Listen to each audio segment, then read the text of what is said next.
Joining me in giving the Prime Minister David Cameron a very warm welcome indeed. Frank Hester's been around Tory leaders for years, but became a giant donor under Rishi Sunak's leadership. It got him a prime seat for Rishi Sunak's conference speech, but his remarks, as reported by The Guardian, have been widely condemned. We could do with some more peace in the world.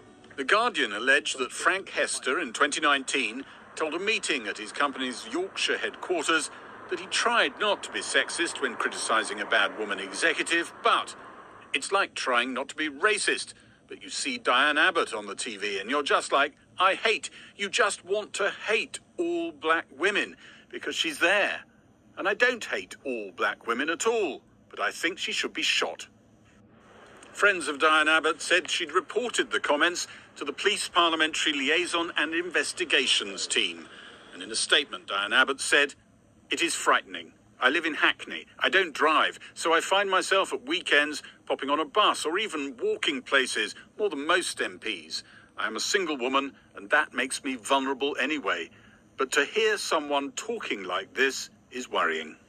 I feel scared for Diane. I hope that Diane is getting enough support. We've reached out to Diane, and other people have reached out to Diane, including other Conservative MPs. And I'm thankful those MPs for calling out, but what we need to see is the Prime Minister distance himself from these remarks and cut all ties with Mr Hester. We need people who can be fearless and confident. The Prime Minister did not cut all ties with Frank Hester, and the businessman himself issued a statement saying Frank Hester accepts that he was rude about Diane Abbott in a private meeting several years ago, but his criticism had nothing to do with her gender nor colour of skin.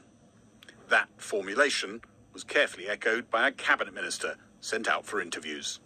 I think the critical point here is I don't think what he was saying was a gender-based or a race-based comment, but it was clearly inappropriate. He has apologised, and I think we need to move on from that. And I'm sorry, this apology this morning that is pretending that what was said wasn't racist or anything to do with the fact she's a woman, I don't buy that, I'm afraid. And I think that it's time the Tory party called it out and returned the money. Right now we're exploring new opportunities in Africa, Southeast Asia and the Americas. The Conservative Party intends to hold on to the £10 million Frank Hester donated.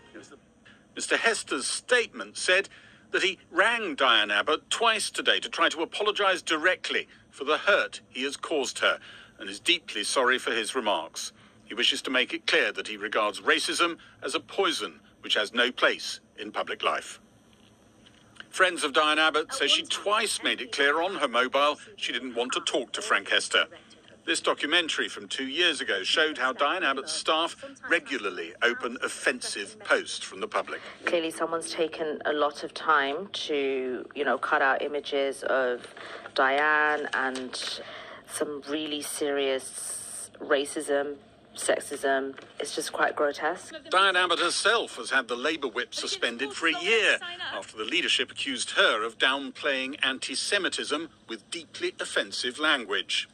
The NHS has been falling apart for an awful long time, and I think it's worse than most people know. Frank Hester speaking to Japanese TV last year. Tonight, some in the party he supports, including the business secretary, Kemi Badenoch, said the language reported by The Guardian should be called out as racist. Gary Gibbon is at Westminster now. Gary, what a day.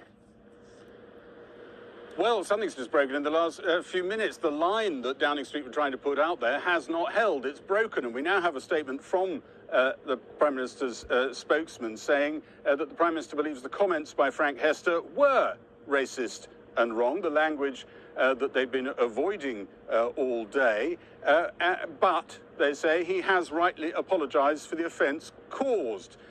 I think what was happening was that they could see a problem even worse than today's one coming towards them, and that's Prime Minister's questions tomorrow, when they were going to be challenged about their defence of the language, you can bet, and they weren't sure that they would be able to withstand that challenge. It's interesting that Kemi Badenoch, the business secretary, came out with a formulation pretty similar to the one that Number 10 have ended up with a little earlier in a tweet, not entirely helpful, some might argue.